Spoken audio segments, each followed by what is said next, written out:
নবী বললেন আমি চেয়ে দেখলাম রক্তের একটা নদী, এই নদীর মধ্য দিয়ে সাঁতার কেটে কেটে একজন মানুষ কুলে আসতে চায়, পারে আসতে চায়।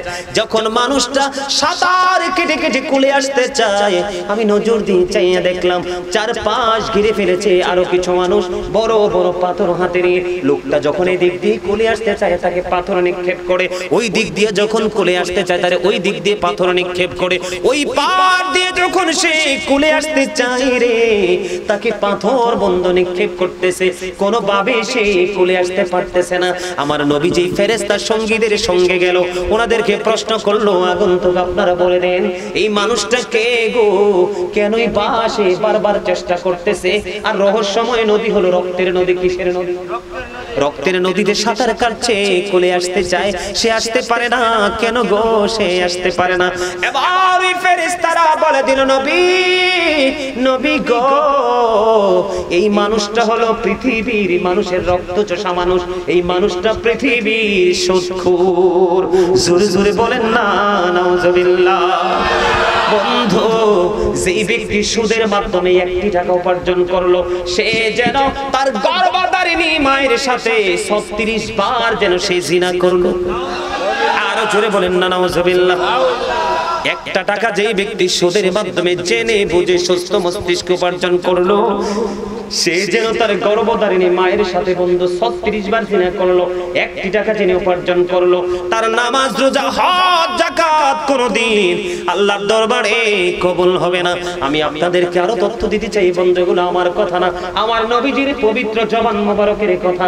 আমার নবী বলে দিয়েছিলেন বন্ধু, যিনি সুদ খায়, যিনি সুদ খাওয়ার জন্য কাউকে সাহায্য করে, কি করে? আছে না কেউ, আছে না স্টাম্প লেখে, কেউ আছে না লাঠিয়াল বাহিনী, টাকাটা কেউ না দিলে তাকে মেরে ধরে টাকাটা উদ্ধার করে, এইরকম আছে না? এমনি করে করে সুদখোরকে যে আংশিকভাবে বন্ধু সাহায্য করবে, সবাইকে সমান সাজা দেওয়া হবে, কাউকে ছাড় দেওয়া হবে না। আমার নবী বলে দিয়েছেন বন্ধু, তুমি যদি জানো কোন মানুষ জুলুম করতেছে কোন মানুষের উপর, তুমি যদি বুঝো কোন মানুষ মানুষের উপর অত্যাচার করতেছে, কোন মানুষ মানুষের উপর নিপীড়ন চালাচ্ছে, তুমি জানার পরেও বোঝার পরেও তুমি কি করলা? 500 টাকার জন্য একটা বড় মাছ কিনে দেওয়ার জন্য, 2 কেজি 1 কেজি বা আধা কেজি শুটকি কিনে দেওয়ার জন্য, অথবা তোমাকে একটা ভালো সুন্দর জামা কিনে দেওয়ার জন্য, পৃথিবীর সাময়িক সময়ের জন্য সুবিধা পাওয়ার আশায় একজন অপরাধীকে, একজন জালিমকে, একজন সুদখোরকে, একজন ঘুষখোরকে তুমি জেনে বুঝে সাপোর্ট দিয়েছো। আমার নবী বলেছে তুমি সঙ্গে সঙ্গে মুসলমান থেকে তুমি খারিজ হয়ে গেছো, তুমি আর মুসলমান নাই। আওয়াজ তোলে বলেন না নাউজুবিল্লাহ। আরো জোরে বলেন না নাউজুবিল্লাহ। আপনাদেরকে বন্ধু এই তথ্যগুলো আগে শুনছেন কিনা আমি জানি না, আজকে আপনাদেরকে জানাইতে যাই।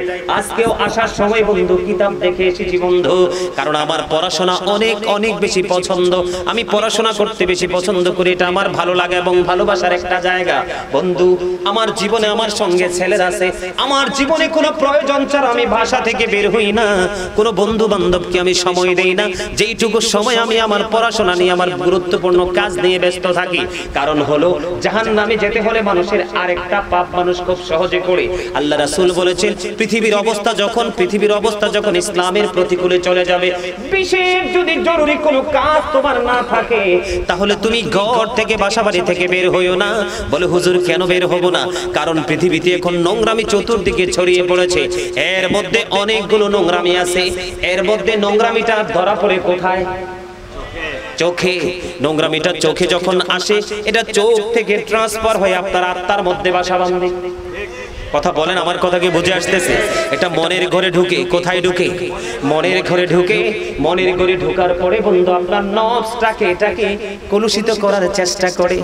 মানুষের মনের ঘরে যখন নোংরামি থাকে, সে শারীরিকভাবে মানসিকভাবে নোংরা কাজে সম্পৃক্ত হয়। এই জন্য তুমি তোমার চোখ দুটোকে নিচু করে হাঁটতে হবে। তুমি যদি তোমার চোখের দৃষ্টিকে কন্ট্রোল করতে পারো, আমার নবী বলেছেন ওই চোখের দৃষ্টি যে ব্যক্তি কন্ট্রোল করতে পারবে, আমি নবী তার জান্নাতের দায়িত্ব নিয়ে নিলাম। জোরে জোরে বলেন না সুবহানাল্লাহ। যখন তোমার কেউ ছিল না তখন ছিলাম আমি, এখন তোমার সব হয়েছে পর হয়েছে আমি। যখন তোমার কেউ রবে না রব শুধু আমি, আমার কাছে আসতে হবে মনে রেখো তুমি। তোরা চাসনি কিছু, তোরা চাসনি কিছু কারো কাছে খোদার মধুর ছাড়া, অন্যের ওপর ভরসা ছেড়ে নিজের পায়ে দাঁড়া। মারহাবা বলেন না? কিছু বুঝতে পারছেন? কিছু বুঝে আসছে? যখন তোমার কেউ ছিল না তখন ছিলাম আমি, এখন তোমার সব হয়েছে পর হয়েছে আমি। যখন তোমার কেউ রবে না রব শুধু আমি, আমার কাছে আসতে হবে মনে রেখো তুমি। মিনহা খলাকনাকুম ওয়া ফিহা নুঈদুকুম ওয়া মিনহা নুখরিজুকুম তারাতান উখরা। আল্লাহু আকবার বলেন আর জোরে মহব্বতে। কথা কি বুঝে আসে নাই আমার? कागज कट कर घुड़ी बनाकर उड़ाता है आसमान में, घुड़ी बेचारा क्या करेगा रोशी मौला का हाथ में। ठीक क्या बोला? अरे आवाज दिए बोलें ना, আপনারা ভালো মানুষ উপস্থিত হয়েছেন এখানে। দাদা কি ঠিক আছে? হ্যাঁ কথা বুঝেন নাই? বন্ধুরি আমার, কাগজের একটা ঘুড়ি বানাইলাম, ঘুড়ি বানাইয়া আপনার আমার মনে চেয়েছে তাকে বায়ুর কাছে ছেড়ে দেব। ঘুড়িটাকে ওড়াবো, লাগাইতে হবে কি রশি, ঠিক কিনা বলেন? চিকন সুতা ঘুড়ির সাথে অ্যাডজাস্ট করে দিতে হবে। অ্যাডজাস্ট করে অনেক লম্বা একটা সুতা, এটাকে যদি আমার হাতের নাগালে রাখতে চাই, বাংলা ভাষায় যেটাকে আমরা নাটাই বলি, ঠিক কিনা বলেন? সুতাটাকে মোটা করে করে পেঁচিয়ে আমি একটা খোলা আকাশের নিচে একটা বাগানে চলে গেলাম, খোলা মাঠে চলে গেলাম, ঘুড়িটাকে ছেড়ে দিলাম। মনের আনন্দে ঘুড়ি উঠতেছে উঠতেছে উঠতেছে, কিন্তু আমি তো মালিক। আমি যখন নাটাইটা ধরে টান দিব তখন ঘুড়ি আমার হাতে আসতে বাধ্য, ঠিক কিনা বলেন? ডাবির গুণের মানুষ, আমার ভাই, আমার বাবারা, আমার মা, আমার বোন, সবাইকে ডেকে ডেকে বলছি গো, তুমি হলাম, আমি হলাম, আমি আপনি আমরা সবাই হলাম বন্ধু কাগজের একটা ঘড়ির মতো। বলে হুজুর রশি কোথায় গো? রশিটা হলো আপনার আমার এই দেহের ভিতরে, যেটাকে আরবিতে বলা হয় রূহ, ইংলিশে এটাকে বলা হয় সোল, বাংলাতে এটাকে বলা হয় আত্মা। আল্লাহ কোরআনে বলেছেন কুলির রূহু মিন আমরি রব্বি, আল্লাহ বলেছেন সে the soul is the word of my lord, past tense, present tense, future tense, অতীত, বর্তমান, ভবিষ্যৎ। যেদিন আত্মাটা আপনার আমার মাঝে ছিল না সেদিন আপনি আমিও ছিলাম না। আজকে আত্মা আপনার আমার মাঝে আছে রে, আপনি আমি আছি রে। যেদিন এই দেহ থেকে আত্মাটা বের হয়ে যাবে সেদিনই আপনি আমি আপনার নামের আগে একটা শব্দ যুক্ত হয়ে যাবে, সেই শব্দের নাম হলো মরহুম। কথা বলেন না কেন? সে নামের আগে যুক্ত হবে কি? মরহুম। তার মানে I am dead, you are dead. আপনি আমি আমরা সবাই মৃত, একদিন মরে যাব। এই জন্য বলেছে বন্ধু, আল্লাহর কাছে আপনি আমি হলাম একটা ঘুড়ির মতো রে ও বন্ধু। আর ভিতরে রশিটা হলো, ভিতরে রশিটা হলো আত্মা। বলো হুজুর নাটাই কোথায়? নাটাই হলো বন্ধু মৃত্যু দুনাজরাইল। অর্ডার করবে কে? আপনার আমার মালিক আল্লাহ, ঠিক কিনা বলেন? যেই দিন যেই সময়, সকাল হোক দুপুর হোক বিকাল হোক বন্ধু, যখন মালিক অর্ডার করবে তখন সঙ্গে সঙ্গে আপনাকে আমাকে চলে যেতে হবে। একটা সেকেন্ডও পৃথিবীতে থাকতে পারবো না, ঠিক কিনা বলেন? আমার কথাগুলো ভালো লাগে না? না লাগে? আপনাদেরকে কি বুঝাইতে চেয়েছি বুঝতে পারছেন? কথা বুঝতে পারছেন? আরেকটা মানুষ হলো ভিতরে আত্মাটা। মানুষের আসল সত্তা কি তার আত্মা নাকি তার দেহ? আত্মা। You are great my dear uncle, absolutely right answer. দেখতে মনে হয় একেবারেই নরমাল একজন মানুষ, কিন্তু উত্তর দিয়েছে গভীর জগতের উত্তর। Thank you very much. আল্লাহ রাসূল আমাদেরকে কি বলবো, এতটুকু ভালোবাসা আমাদের জন্য নিয়ে এসেছেন। আবার কাল হাসরের ময়দানে দেখতে পাবেন, যদি নবীর প্রেমিক হয়ে কবরে যেতে পারেন আল্লাহ রাসূল আপনাকে আমাকে মুক্তি দেওয়ার জন্য কতটা পেরেশানিতে থাকবে। তবে রাসূলকে পেতে হলে রাসূল প্রেমিক হক্কানি আলেমদের সাথে প্রেম করতে হবে। কথা কি বুঝে আসছে আমার? আপনাদেরকে সম্মানিত উপস্থিতি, এখনকার আর গ্রাম আর শহর নেই, প্রত্যেকটা জায়গার মানুষই সচেতন। আমি আজকেরই মাহফিল, সত্যিকার অর্থে আপনাদেরকে মাহফিলের মাঝখানে এই কথাটা না বললে নয়। ওনার কথাবার্তা, আচার আচরণে আমি প্রোগ্রামটা নিয়েছি। আর বিশেষ করে আরেকটা কারণে মাহফিলটা নিয়েছি, আমার নবীজির পৃথিবীতে শুভ আগমন করার মাস, দিন ক্ষণ, এই জন্য এইদিকে কিন্তু আমার আশা হয় নাই, আমার জীবনও আমি এদিকে আসি। অথচ 2002 থেকে আলোচনার মাঠে যেহেতু আপনাদের কাছে এসেছি, আমি আপনাদেরকে একদম, উনি নাকি 4 বছর আগেও আমাকে নক দিয়েছিল, কিন্তু আমাকে পাইনি।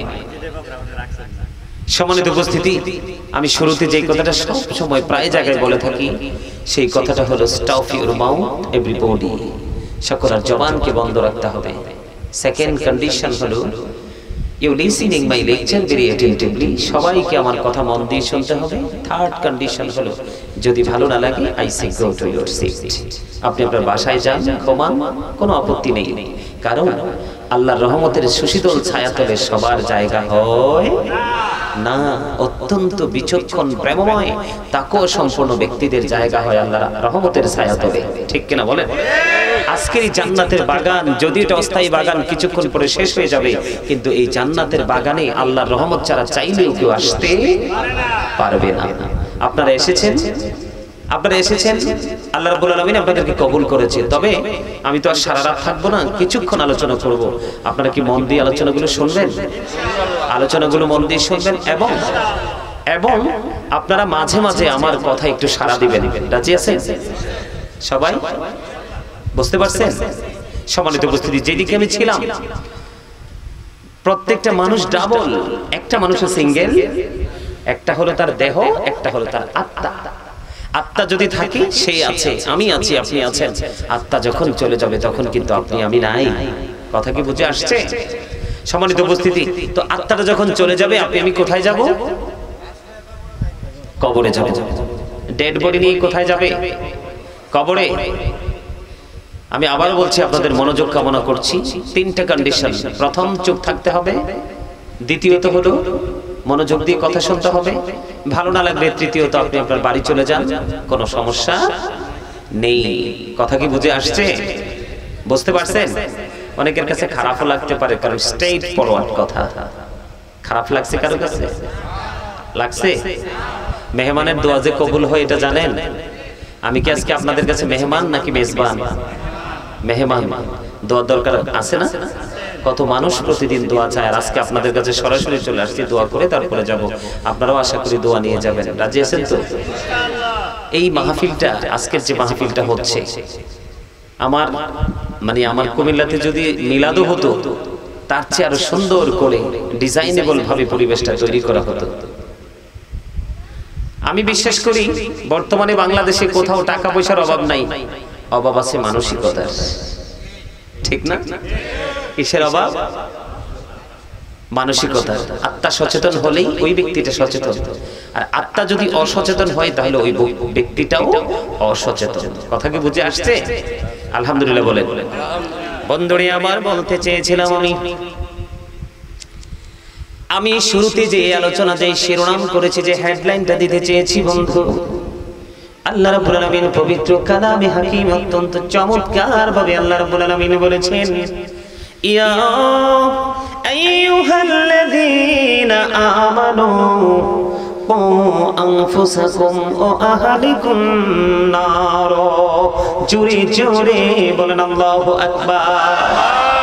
আর জোরে বলেন আল্লাহু আকবার। রে নবীর গুণের মানুষ, আল্লাহ রাব্বুল আলামিন বলেছেন, ইয়া আইয়ুহাল্লাযীনা আমানু। আল্লাহ ঈমানদারদেরকে একটা ডাক দিয়েছেন। কাকে? কোন দলকে? ঈমানদার নবী প্রেমিক আল্লাহ রাসূলের প্রেমিকদেরকে আল্লাহ রাব্বুল আলামিন একটা ডাক দিয়ে বলেছেন, কু আনফুসাকুম ওয়া আহলিকুম নার। তোমরা জাহান্নাম থেকে বাঁচো এবং তোমাদের পরিবার আহালকেও জাহান্নাম থেকে বাঁচাও। তার মানে হলো আপনি জাহান্নাম থেকে বাঁচবেন, আপনার পরিবারকেও জাহান্নাম থেকে বাঁচাবেন। আমি জাহান্নাম থেকে বাঁচবো এবং আমার পরিবারকেও জাহান্নাম থেকে বাঁচাবো। এই বাঁচানোর অর্ডার দিয়েছেন কে? আরো জোরে। মন দিয়ে আলোচনা না শুনলে কিচ্ছু বুঝবেন না। এই জন্য বলেছি, একটা হলো দেহ, আরেকটা হলো আত্মা। আপনার দেহ আছে এখানে, মনটা ঘুরছে চতুর্দিকে। এই ওয়াজে বসে আপনার কোনো লাভ হবে না, এই ওয়াজ দিয়ে আপনার কোনো ফায়দা হবে না। কথা কি বুঝে আসছে? বন্ধুরে আমার, আল্লাহ রাব্বুল আলামিন বলেছেন তুমি জাহান্নাম থেকে বাঁচো, তোমরা জাহান্নাম থেকে বাঁচো এবং তোমাদের পরিবারকেও জাহান্নাম থেকে বাঁচাও। এখন বাঁচতে হলে কি করতে হবে? আপনাকে যেই মানুষটা জাহান্নাম থেকে বাঁচার রাস্তা খুঁজে বের করেছে, ওই ব্যক্তির সাথে আপনাকে সম্পর্ক করতে হবে। কথা বলেন ঠিক না ঠিক? আর জোরে বলেন। সম্পর্ক করতে হবে। বলে হুজুর সম্পর্ক যদি করি কি লাভ হবে? সম্পর্ক যদি করতে পারি তাহলে লাভটা কি হবে? আল্লাহ রাব্বুল আলামিন একবার স্পষ্ট করে বলে দিয়েছেন। বন্ধু আমার দিকে তাকান। আল্লাহ বলেছেন join with my dear people come to my paradise. আল্লাহ বলেছেন join with my dear people come to my paradise. আল্লাহ বলেছেন ফাদখুলি ফি ইবাদি ওয়াদখুলি জান্নাতি। আল্লাহ বলেছেন join with my dear people, আমার প্রিয় লোকেদের সাথে যুক্ত হও। ও কাম টু মাই প্যারাডাইস, আমার জান্নাতে চলে আসো। সুবহানাল্লাহ বলবেন না? আরে আরো জোরে বলেন না সুবহানাল্লাহ। আল্লাহর প্রিয় লোক কারা জানেন? হক্কানি আলেম এবং হক্কানি আল্লাহর ওলিরা। কারা? বলে হুজুর তারা কেন প্রিয় হলো? আল্লাহ বলেছেন ইন্নামা ইয়াখশাল্লাহু মিন ইবাদিহিল উলামা। আল্লাহ রাব্বুল আলামিন বলে দিয়েছে বন্ধু, পৃথিবীর বুকে যে আমি মানুষ পাঠিয়েছি, পৃথিবীর বুকে যে আমি বান্দা পাঠিয়েছি, পৃথিবীর বুকে যে মানুষগুলো পাঠিয়েছি বিচরণের জন্য, এই মানুষগুলোর মাঝে একমাত্র হক্কানি আলেমরাই আমি আল্লাহকে ভয় করে। ওয়াজ করে কে? আরে জোরে বলেন না। বন্ধুরে আমার, আপনাকে আমাকে জাহান্নাম থেকে বাঁচতে হবে, আমাদের পরিবারকেও জাহান্নাম থেকে বাঁচাতে হবে, অন্যথায় উপায় নাই। বলে হুজুর কেন গো এতটা হার্ড ভাবে কেন আপনি বলছেন? এতটা হার্ড ভাবে আপনি কেন বলছেন? এটা বলার কারণ হলো ও বন্ধু, আল্লাহ রাব্বুল আলামিন কোরআন শরীফে একবার স্পষ্ট করে বলে দিয়েছেন ইন্না বাতশা রাব্বিকা লাশাদীদ। The sieging of Allah is difficult. আল্লাহর ধরা, আল্লাহর পাকড়াও বড় শক্ত, বড় কঠিন। বলেছেন কে? ইন্নাল্লাহা সারিউল হিসাব।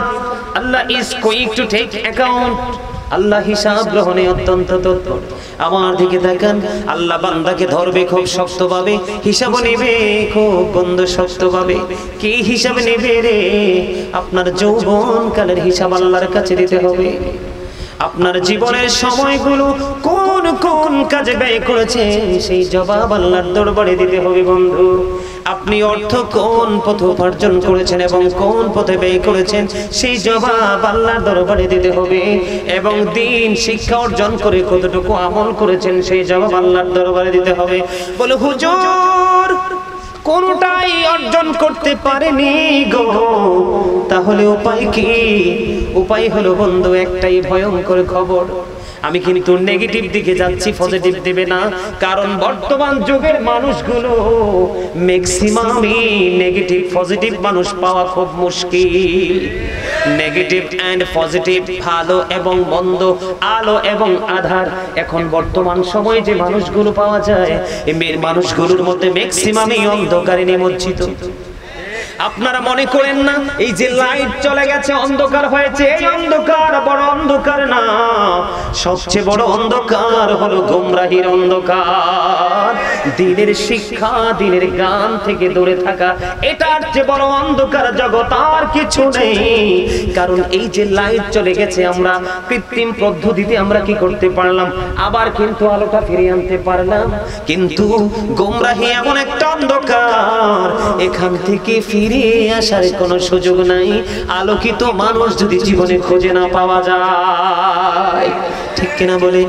বন্ধুরি আমার, সবচেয়ে বড় দুঃখের খবর বন্ধু কেমন করে আমি বলবো, সবচেয়ে বড় দুঃখের খবর ও বন্ধু তোমরা তো জানো না, এই পৃথিবীর বুকে যদি তুমি বিপদে পড়ো, আত্মীয় স্বজন তোমাকে হেল্প করার জন্য চলে আসবে। তোমার ঘরে যদি খাবারটা না থাকে, তোমার পরিবার এরিয়ার কেউ না কেউ তোমার জন্য কোনো না কোনো খাবার নিয়ে হাজির হয়ে যাবে। রে ডাবির গড়ের মানুষ, কেমন করে বুঝাইলে বুঝবা বন্ধু, কেমন ভাবে বুঝাইলে বুঝবা আমি জানি না, কিন্তু ফিউচার বর্জক এতটা ভয়ঙ্কর বন্ধু, আমি বানিয়ে কোনো কথা বলতে চাই না, বলার অভ্যাস নাই।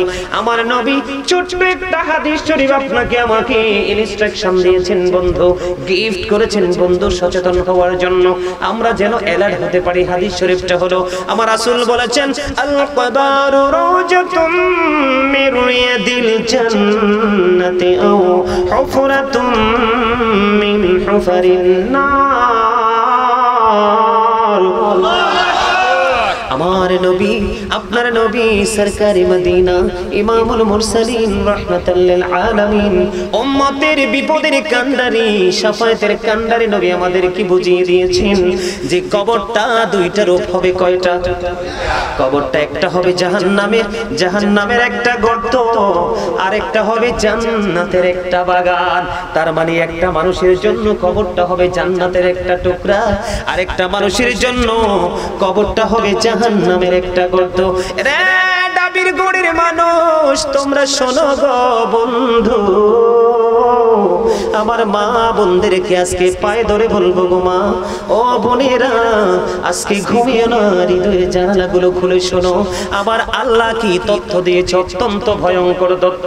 আল্লাহ রাব্বুল আলামিন বলেছেন, লা ইয়ামুতু, people will not die that day, সেদিন মানুষ মরতে পারবে না।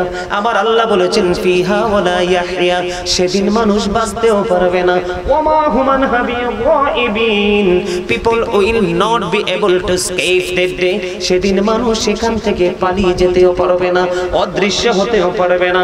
বন্ধু, বিপদে যখন তুমি পড়ে যাবা, কবর যখন তোমার জন্য ভয়ঙ্কর হবে, তুমি পাপীদের অন্তর্ভুক্ত যখন হয়ে যাবা, তোমার পুরো দিক নেগেটিভ যখন হয়ে যাবে, পুরো ফিউচারটা তোমার প্রতিকূলে চলে যাবে, ও বন্ধু, তখন তুমি কোনো বিপদগ্রস্ত হওয়ার পরে কোনো হেল্পার খুঁজে পাবা না, কোনো বন্ধু তুমি খুঁজে পাবা না।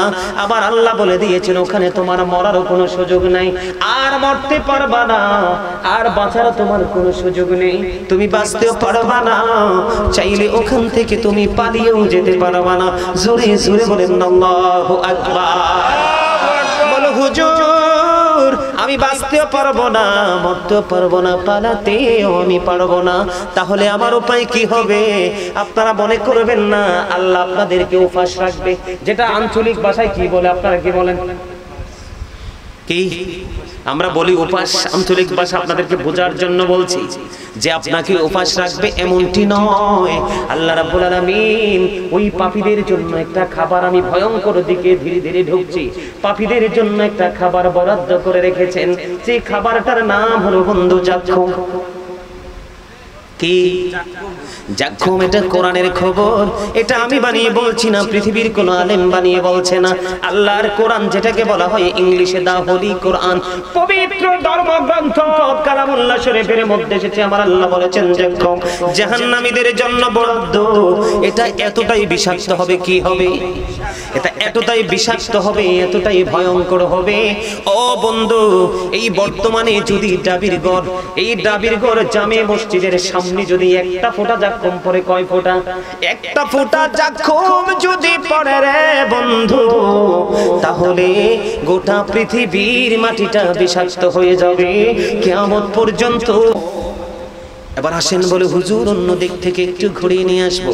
বন্ধুরে আমার, হাদিস শরীফের মধ্যে এসেছে আপনার নবী, আমার নবী সরকারে মদিনা, তিনি বলে দিয়েছেন বন্ধু, হাদিস শরীফের মধ্যে আরো একটা ভয়ঙ্কর খবর আমি পেয়েছি বন্ধু, তথ্যটা আপনাদেরকে দিব, ভয় লাগানোর জন্য নয়, আপনারা যেন এই খবরগুলো শুনে সচেতন হতে পারেন, অ্যালার্ট হতে পারেন। একজন সচেতন ব্যক্তি হিসাবে, সচেতন উম্মত হিসাবে, সচেতন বান্দা হিসাবে যখন আপনি কবরে যেতে পারেন। সেই জন্য আপনাকে বন্ধু এই তথ্যটা আমি দেব। হাদিস শরীফের মধ্যে এসেছে আপনার নবী, আমার নবী জানিয়ে দিয়েছেন এই খাবারটার নাম হলো আরেকটা, সেটার নাম হলো তিনাতুল খাবাল। আওয়াজ তুলে বলেন না নাউজুবিল্লাহ। আরে আরো জোরে বলেন না নাউজুবিল্লাহ, আরো জোরে। মন মতো আওয়াজ তো হয় নাই। আমি একটু আগে বলছি না আল্লাহ আপনাকে আমাকে কেন পাঠিয়েছেন? ভুলে গেছেন আপনার মুসল্লি? ব্যয় করার জন্য, জিকির করার জন্য। কি করার জন্য? এই যে নাউজুবিল্লাহ বলতে বলছি, নাউজুবিল্লাহর মানে বুঝেন? যদি বুঝতেন তাহলে গলা ফাটিয়ে বলতেন। আওয়াজ তুলে বলেন না নাউজুবিল্লাহ। আরে আরো জোরে বলেন নাউজুবিল্লাহ। আল্লাহর কাছে এই ভয়ঙ্করতা থেকে বাঁচার জন্য প্রার্থনা করলেন। দাদা ঠিক আছে নিও। তিনাতুল খাবাল, একটা মানুষের গায়ে যদি বন্ধু ঘামের গন্ধ হয় আরেকজন যায় না কাছে, ঠিক কি না? একজন মানুষের মুখে যখন কোনো দুর্গন্ধ আসে তার মুখোমুখি দাঁড়িয়ে কেউ কথা বলে না। বন্ধু বাড়ির আঙিনায় যদি কোনো ডাস্টবিন থাকে রে, এই ডাস্টবিনটাকে এটাকে আউট করার জন্য মানুষ মরিয়া থাকে, কারণ দুর্গন্ধ সইতে পারে না, ঠিক কিনা বলেন? ও বন্ধু পৃথিবীর দুর্গন্ধ সইতে পারো না, ভিন্ন পন্থা তুমি অবলম্বন করতে পারো। হাদিস শরীফ দ্বারা প্রমাণিত হয়ে গেছে বন্ধু।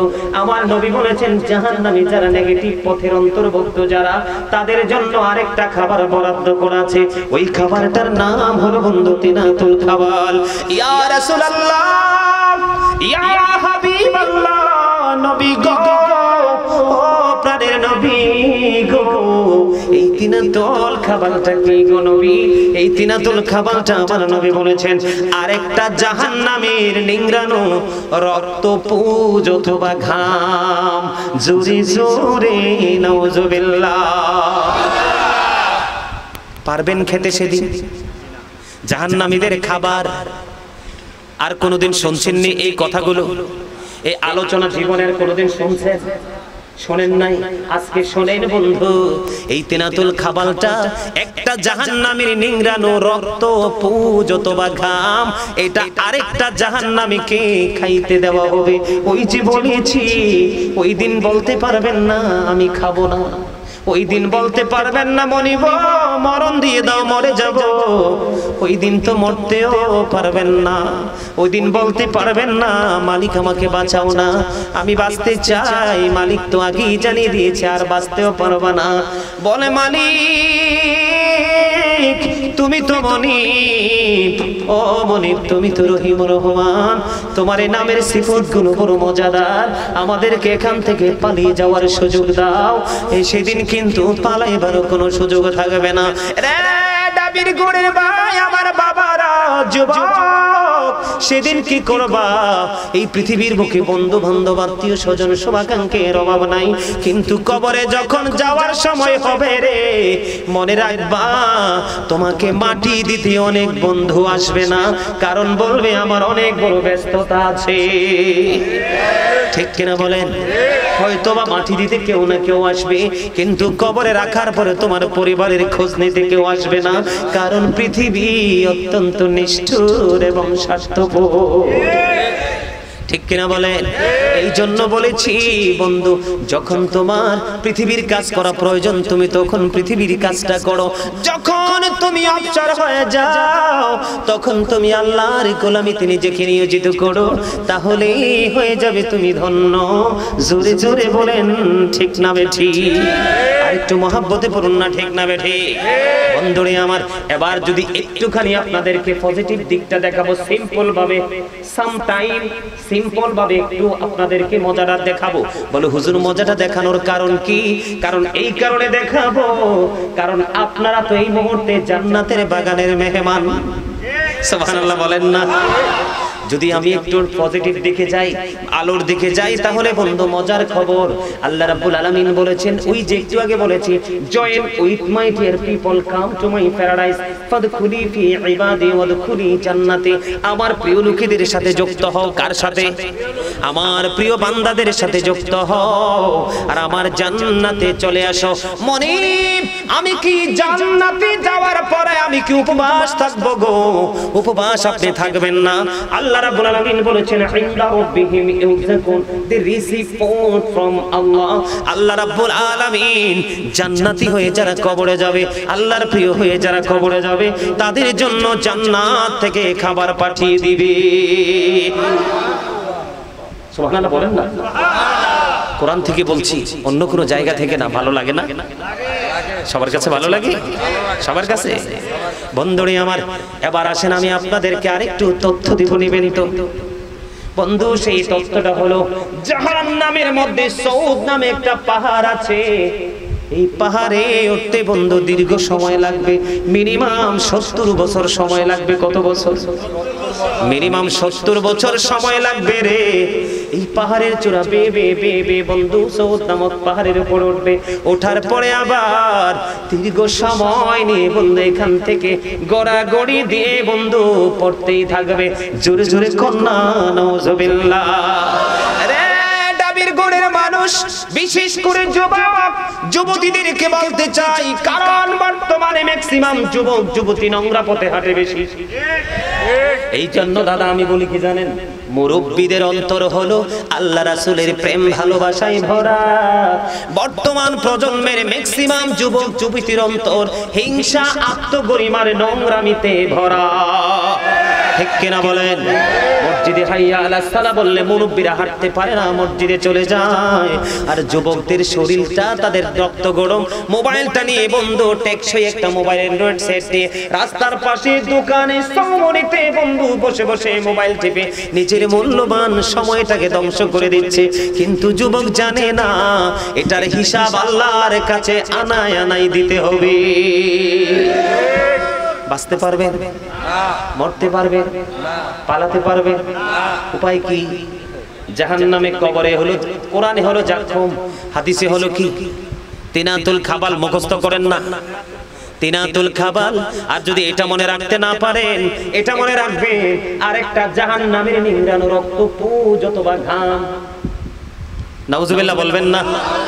নবীর কথা সত্য না মিথ্যা? 100% সত্য। সন্দেহ করলে তার ঈমান চলে যাবে। কথা বলেন না কেন? আমরা যখন কোরআন তেলাওয়াত করি, শেষে ফিনিশিং কি করি? সাদাকাল্লাহুল মাওলানাল আযীম ওয়া সাদাকা রাসূলুহুন নবিয়ুল হাবিবুল কারীম। আল্লাহর কথা যেমনি সত্য, আল্লাহর হাবিবের কথাও তেমনি সত্য, এতে বিন্দু পরিমাণ কোনো সন্দেহ নাই। জোরে জোরে বলুন না আলহামদুলিল্লাহ। বন্ধু, জাহান্নামীদের ভয়ঙ্করতার শেষ নাই রে বন্ধু। এতটা ভয়ঙ্কর হবে জাহান্নামীদের অবস্থা। বর্তমানে পৃথিবীতে যদি পানির তৃষ্ণা লাগে কি করেন? কথা কন না কেন? পাগল হয়ে যান পানির জন্য। আমি অনেক সময় দেখেছি পানির পিপাসায় একজন কৃষক পাগল হয়ে গেছে, কলেজা ফেটে মরে যাবে। পাশে একটা খালের মধ্যে পানি, আমি দেখেছি 2 হাত দিয়ে উঠিয়ে পানি পান করছে, কারণ তার এই মুহূর্তে পানির তৃষ্ণাটা এত বেশি সইতে পারছিল না। এই আগুন নিভাইতে হলে তাকে পানি পান করতে হবে। ঠিক কিনা বলেন? বন্ধু গো, কেমন করে তোমাদেরকে ভয়ঙ্কর খবরগুলো আমি দিতে হবে, নাইলে আপনারা বুঝতে পারবেন না।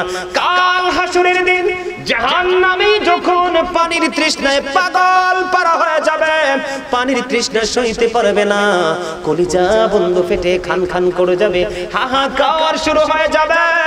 আবার নবী জানিয়ে দিয়েছে, উম্মত শুনে রাখো রে, এত বেশি উত্তপ্ত গরম পানি তোমার মাথা দিয়ে ঢেলে দেওয়া হবে। নাউজুবিল্লাহ বলেন না?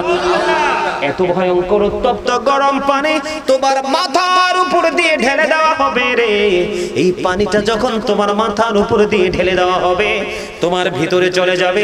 ভিতরে যখন চলে যাবে, তোমার ভিতরের যা কিছু আছে সবগুলো গলে লিকুইড হয়ে যাবে। লিকুইড বুঝেননি? লিকুইডের একদম সরল ভাষায় যেটা লিকুইডের সাধারণ অর্থ যেটা, সেটা হলো, আপনারা কি জানি বলে জুস খাননি? জুস, ম্যাঙ্গো জুস, খান না? প্রাণ ম্যাঙ্গো জুস পৃথিবীর সবার কাছে পরিচিত। কারণ আমি সৌদি আরবে যখন গিয়েছিলাম বন্ধু, মক্কা মদিনা জিয়ারত করলাম, তখন দেখেছি মক্কা মদিনায় সব জায়গায় জুস আছে। এই যে জুসটা নরম না, লিকুইড মানে হলো একেবারে তরল নরম বন্ধু, পানি না, পানির চাইতে আরেকটু হার্ড। লিকুইডটা হলো ওই যে জুসের মতো বন্ধু। এই গরম পানি যখন ঢেলে দেওয়া হবে রে ও বন্ধু, তারপরে ভিতরটা সব বন্ধু গলে লিকুইড হয়ে যাবে, পায়খানা প্রস্রাবের রাস্তা দিয়ে ডাইরেক্ট সবগুলো বের হয়ে যাবে। ওই যে বলেছি বাঁচতেও পারবা না, মরতেও পারবা না, পালিয়েও যেতে পারবা না। এই জন্য এখনই প্রয়োজন সচেতন হওয়া, ঠিক কিনা বলেন বন্ধুরে আমার? আপনাদেরকে বলি, আপনাদের ডাবের ঘরে সোদ খায় এমন লোক আসেনি? আমি কিন্তু কোন পাপের কোন সাজা সেই আলোচনা করছি না। আমি যদি কোন পাপের কোন সাজা সেই আলোচনা করতাম, তাহলে একটার পর একটা সিরিয়াল মেনটেন করে করে আমি বলতাম। আমি আপনাদেরকে সাধারণত বন্ধু একবারে অপরাধের কথাটা আমি আপনাদেরকে বলে দিতে চাই। বর্তমানে বাংলাদেশে সবচেয়ে বেশি দুইটা জিনিস ছড়িয়ে পড়েছে। একটা হলো বন্ধু ঘরে ঘরে বাড়ি বাড়ি সুদ। এই সুদখোরদের নির্যাতনে বন্ধু অতিষ্ঠ হয়ে গেছে গ্রামের গরিব মানুষ। সুদখোরেরা জানে না আমার নবী যখন মেরাজে গেল বন্ধু, জান্নাত পরিদর্শন করেছে, জাহান্নাম পরিদর্শন করেছে। জাহান্নামের দিকে যখন গেলেন, জাহান্নামের দিকে নজর দিয়ে চাইয়া দেখে এক একটা মানুষের পেট এক একটা ঘরের মতো বড় বড়। জোরে জোরে কন্যা নাউজুবিল্লাহ। কি আপনারা দেখবেন সুদখোরের পেট কিন্তু বেলুনের মতো ফুলতে থাকে, কারণ সে গরিব নিরহ অসহায় মানুষের রক্ত চষে নিচ্ছে। এই জন্য বন্ধু তার বডিটা অভিশপ্ত বডিতে রূপান্তরিত হয়ে যায়। আপনারা হাসবেন না, আমি হাসির জন্য বলছি না, আপনাদেরকে অ্যালার্ট করার জন্য, আপনাদেরকে সচেতন করার জন্য বলছি। ও বন্ধু তোমরা জানো না, ইন্না জাহান্নামা কানাত মিরসাদ। আসেনি দাদা? হ্যাঁ, জাহান্নাম ওত পেতে বসে আছে জাহান্নামীদেরকে গ্রাস করার জন্য। কি? জাহান্নামীদেরকে গ্রাস করার জন্য জাহান্নাম একেবারে শক্ত ওত পেতে বসে আছে। কখন জাহান্নামীকে পাবো গো, আর কখন আমি তাকে চিবিয়ে ধরতে পারবো? আওয়াজ তোলে বলেন না নাউজুবিল্লাহ। মানুষ কেমন করে এতটা নিকৃষ্ট হতে পারে রে? মানুষ কেমন করে তার পরকালকে ভুলতে পারে? কেমন করে তোমার বাড়ির আঙিনায় কত কবর আছে রে, তোমার চোখের সামনে কত মানুষ মারা যায়, শুধু মার্কিন সাদা কাপড় পরে তাকে কবরে রাখা হয়। ঠিকানাটা হয় কারু পুকুর পাড়ে, কারু বাঁশবাগানে। আর নসিব যদি ভালো হয়, খুশ নসিব যদি হয়, তাহলে মসজিদের 40 হাত ভিতরে কারু কারু কবর হয়, আবার কারু কারু কবর হয় মদিনায়। ঠিক কিনা বলে বন্ধু? কেমন করে ভুলে যাও রে অল্প একটা সময়ের জন্য? সূরা আলে ইমরানের 185 নম্বর আয়াতে আমার আল্লাহ বলে দিয়েছেন, ওমাল হায়াতুদ দুনিয়া ইল্লা মাতাউল গুরুর। এই দুনিয়ার জীবনটা একটা ধোঁকা ছাড়া, প্রতারণা ছাড়ার কিছুই না। বলছে কে? আল্লাহ। আমি বলার কোনো দক্ষতা নাই বন্ধু। আমি আপনাদেরকে যেটা বলতে চেয়েছিলাম, জাহান্নাম ওত পেতে আছে আপনাকে আমাকে, পাপীদেরকে গ্রাস করার জন্য বন্ধু। আমি ছিলাম সুদখোরের কাছে। কার কাছে? সুদখোরের কাছে। আমার নবী দেখলেন এক একটা মানুষের পেট এক একটা ঘরের মতো বড় বড়। এবার জিব্রাইলকে একটা ডাক দিয়ে বলল, ভাই জিব্রাইল, বড় নাই ঘর বড় ঘরের মতো বড় বড় পেট ওরা মানুষগুলো এরা কারা? এবার জিব্রাইল বলতেছে, ইয়া রাসূলুল্লাহ, ইয়া হাবিবাল্লাহ, নবী গো, প্রাণের নবী গো, এটা হলো আপনার কথিত নামদারি কিছু সুদখোর, ঘুষখোর, অন্যের হক মেরে মেরে খায়, এই ধরনের উম্মতগুলো। আমার নবী বলতেছে, রে জিব্রাইল, আমি তার পেটটার দিকে নজর দিয়ে চাইয়া দেখলাম, তার পেটের মধ্যে নারী বলে কিছুই দেখা যায় না। আমি শুধু দেখতে পাই ভয়ঙ্কর বিষাক্ত সাপগুলো আমি দেখতে পাই। আরে নাউজুবিল্লাহ বলেন না, আরো জোরে। নবী মেরাজে গিয়ে দেখছে ওই যে বললাম বাঁচতেও পারবেন না, মরতেও পারবে না, পালাইতেও পারবে না। বন্ধু কি উপায় হবে রে? এই দুনিয়ার টাকা পয়সা ধন দৌলত বাড়ি গাড়ি সবগুলো দিয়ে যাবেন আপনার বিবিকে, আপনার সন্তানগুলোকে। বন্ধু আপনারা জানেন না, একটু মন দিয়ে আমার কথাগুলো বন্ধু শোনেন। সন্তানদেরকে দিয়ে যাবেন, আপনারা জানেন কিনা জানি না, ইতিপূর্বে সে আলোচনা শুনছেন কিনা জানি না। আপনাদেরকে আজকে বলে দেয়, আমি কোট করে দিচ্ছি আপনাদেরকে, কোরআন শরীফের 19 পারা সূরা শুআরা, সূরার নাম হলো সূরা শুআরা, এটার 88 নাম্বার আয়াত আল্লাহ রাব্বুল আলামিন কি বলেছে? ইয়াউমা লা ইয়ানফাউ মালু ওয়ালা বানুন। কাল কিয়ামতের দিন আপনার ধন সম্পদ সন্তান সন্ততি এগুলো কোনো কাজে আপনার আসবে না। কেন? তাহলে দুইটা টাকা বৃদ্ধি করার জন্য ও বন্ধু সুদের মাধ্যমে ঘুষের মাধ্যমে পরের হক মারার মাধ্যমে কেন এত টাকার পাহাড় গড়ছো? তুমি তো চলে যাবা, তোমার সন্তান এগুলো আরামে ভোগ করবে, কিন্তু এটার পাপের ভাগ তোমার স্ত্রী বা সন্তান কেউ নিবে না। জুরে জুরে বলেন না নাউজুবিল্লাহ। আমি আপনাদেরকে বলবো বন্ধু, এই সুদ নামক অভিশাপ থেকে বের হয়ে আসুন, এই সুদ নামক নোংরামি থেকে বের হয়ে আসুন।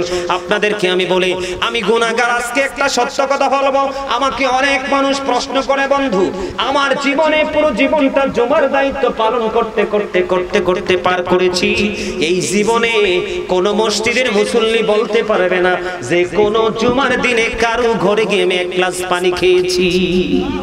কারণ আমি জানি না কে সুদ খায়, কে ঘুষ খায়, কে পরের হক মারে। এই জন্য জিহ্বাটাকে একেবারে কন্ট্রোল করে ফেলেছি। জিহ্বাকে বলেছি যতই সুস্বাদু খাবার দেখো, জীবনে কোনোদিন খাবার দেখতে লাভ দিও না, কারণ আমার এই জিহ্বাতে আমার জানাশোনা, আমার কনফিডেন্স, আর আমি অন্যের ঘরের খাবার আমি কোনোদিন মুখে দিব না।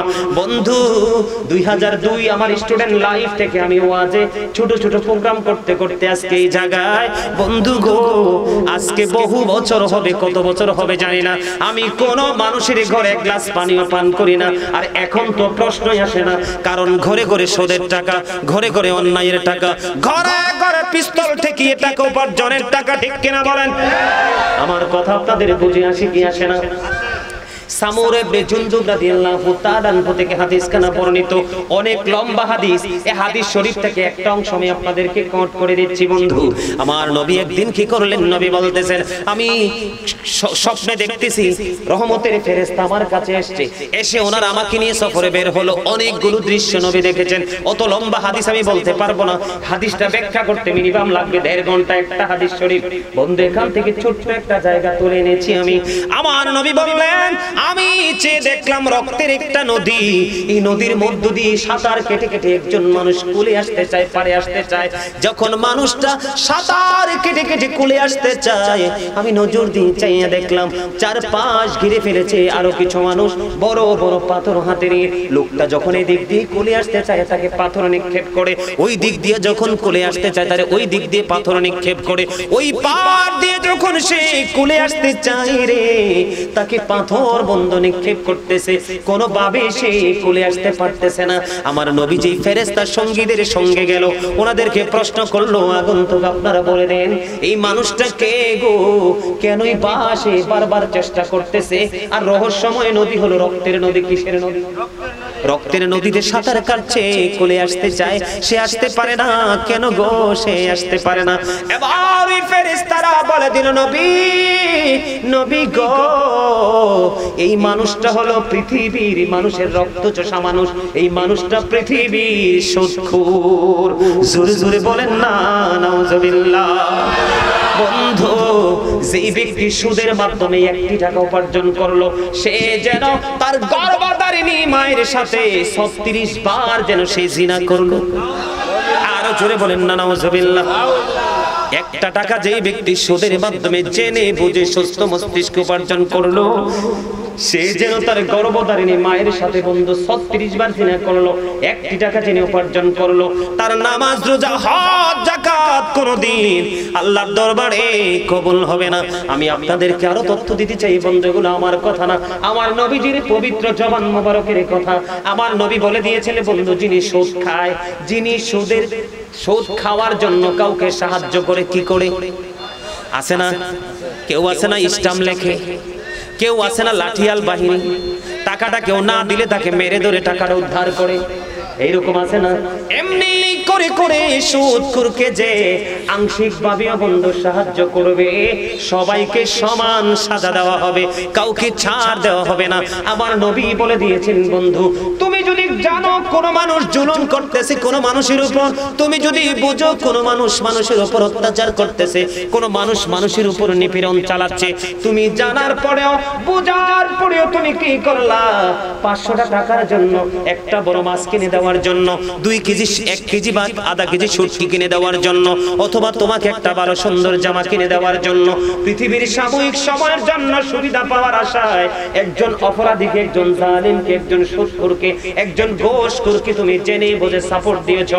আমার নবী বলেছে তুমি সঙ্গে সঙ্গে মুসলমান থেকে তুমি খারিজ হয়ে গেছো, তুমি আর মুসলমান নাই। আওয়াজ তোলে বলেন না নাউজুবিল্লাহ, আর জোরে বলেন না নাউজুবিল্লাহ।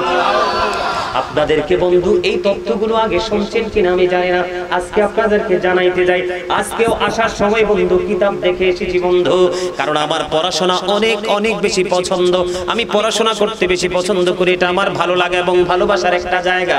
বন্ধু আমার জীবনে আমার সঙ্গে ছেলেরা আছে, আমার জীবনে কোনো প্রয়োজন ছাড়া আমি বাসা থেকে বের হই না, কোনো বন্ধু বান্ধবকে আমি সময় দেই না, যেইটুকু সময় আমি আমার পড়াশোনা নিয়ে আমার গুরুত্বপূর্ণ কাজ নিয়ে ব্যস্ত থাকি। কারণ হলো জাহান্নামে যেতে হলে মানুষের আরেকটা পাপ মানুষ খুব সহজে করে। আল্লাহ রাসূল বলেছেন পৃথিবীর অবস্থা যখন ইসলামের প্রতিকূলে চলে যাবে, বিশেষ যদি জরুরি কোনো কাজ তোমার না থাকে, তাহলে তুমি ঘর থেকে বাসাবাড়ি থেকে বের হইও না।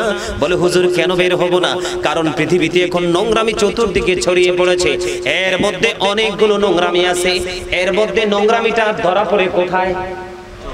চোখে। নোংরামিটা চোখে যখন আসে, এটা চোখ থেকে ট্রান্সফার হয়ে আপনার আত্মার মধ্যে বাসা বাঁধে। কথা বলেন, আমার কথা কি বুঝে আসতেছে? এটা মনের ঘরে ঢুকে। কোথায় ঢুকে? মনের ঘরে ঢুকে। মনের ঘরে ঢোকার পরে বন্ধু আপনার নফসটাকে এটাকে কলুষিত করার চেষ্টা করে। মানুষের মনের ঘরে যখন নোংরামি থাকে, সে শারীরিকভাবে মানসিকভাবে নোংরা কাজে সম্পৃক্ত হয়। এই জন্য তুমি তোমার চোখ দুটোকে নিচু করে হাঁটতে হবে। তুমি যদি তোমার চোখের দৃষ্টিকে কন্ট্রোল করতে পারো, আমার নবী বলেছেন ওই চোখের দৃষ্টি যে ব্যক্তি কন্ট্রোল করতে পারবে, আমি নবী তার জান্নাতের দায়িত্ব নিয়ে নিলাম। জুড়ে জুড়ে বলেন না সুবহানাল্লাহ। বন্ধু তোমরা জানো না, শুধু এখানে শেষ নয়, আমাকে যদি উনি বলতো যে হুজুর কোন পাপের কোন সাজা সেই বিষয় নিয়ে বলেন, তাহলে অনেক লম্বা একটা উপহার দিতাম। তবে অসুবিধা নাই, অনলাইন থেকে কালেক্ট করবেন বন্ধু। আপনাদেরকে আরেকটা তথ্য দেই, জাহান্নামীদেরকে কিন্তু আল্লাহ পিটানোর জন্য হাতুড়ি বানায় রাখছে। কি বানায় রাখছে? হাতুড়ি। চিনেননি? হাতুড়ির চরিত্র কি কন্ত বলতে পারেন না? মানে হাতুড়ির কাজ কি? সোজা কথা, যেই কোনো জিনিসকে লেভেল করতে হলে হাতুড়ির প্রয়োজন, ঠিক কিনা বলেন? তার মানে হাতুড়ির কাজ হলো, ন্যাচারাল কাজ হলো শুধু পিটা। কথা ঠিক না বেটি? আরে ডাবির গড়ের যুবক, যদি তোমরা বিবেকবান হও, আল্লাহ যদি তোমাদের উপর সহায় হয়, তোমাদের বিবেকটাকে যদি আমার আল্লাহ প্রসারিত করে দেয়, তাহলে আজকের ওয়াজের পরে কোনো দিন তোমরা পথভ্রষ্ট হবা না।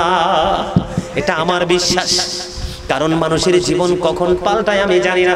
আমি একটা গজল, আমি তো একজন রাইটার, আমার সিনাই গজলের অভাব নাই। কিছুদিন আগে এক ভদ্রলোক আমাকে ফোন করেছে, মনে হয় 7-10 দিন হবে সম্ভবত। ভদ্রলোক ফোন করে বলে আমি একটা গজল গাইছিলাম, বলবো? আপনারা কি গজল পছন্দ করেন? গজলটা ছিল এইরকম: 40 কদম হাঁটিয়া আসবি রে সজন, মুনকারে নাকির হাজির হইবে রে তখন, ঘুমটা খুলিয়া সওয়াল মুসলিম ভাই, ঘুমটা খুলিয়া সওয়াল করিবেন তখন, 40 কদম হাঁটিয়া আসবে রে সজন। মুখস্থ করেন না, 40 কদম হাঁটিয়া আসবে রে সজন, মুনকারে নাকির হাজির হইবে রে তখন ঘুমটা খুলিয়া সওয়াল মুসলিম ভাই ঘুমটা খুলিয়া সওয়াল করিবেন তখন 40 কদম হাঁটিয়া আসবে রে সজন কে রামান কাঁদিবিন কাঁদে বসিয়া সকল কর্ম লিখিতেছে হুকুম নিয়া আল্লাহর হুকুম নিয়া বলেন কে রামান কাঁদিবিন কাঁদে বসিয়া সকল কর্ম লিখিতেছে হুকুম নিয়া আল্লাহর হুকুম নিয়া কি সওয়ালের কি জবাব হইতে যে পারে সময় থাকিতেও জানিও তারে ও মন জানিও তারে বলেন 40 কদম হাঁটিয়া আসবে রে সজন বলেন 40 কদম মুনকারে নাকির হাজির ঘুমটা খুলিয়া সওয়াল